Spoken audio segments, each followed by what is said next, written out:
قربانی کے دن آنے والے ہیں جس میں لوگ زیادہ گوشت کھاتے ہیں، تو اکثر لوگوں کو گوشت ہضم نہیں ہوتا، تو اس کے لیے چند ٹوٹکے ہیں۔ پہلا، کولڈ ڈرنک نہ لیں۔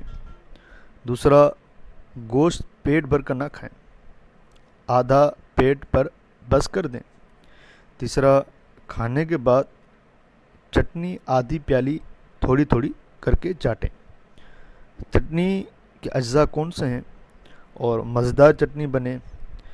ان میں اجزاء ہے ہرا دھنیا، ہرا پودینہ، ہری مرچ، دہی۔ یہ استعمال کر کے چٹنی بنائیں، اور حسب ذائقہ کچھ اگر مزید چیزیں ملانا چاہیں تو آپ ملا سکتے ہیں۔ انشاءاللہ عز و جل گوشت ہضم ہوگا اور بھاری پن بھی ختم ہوگا، اور انشاءاللہ پیٹ بھی خراب نہیں ہوگا۔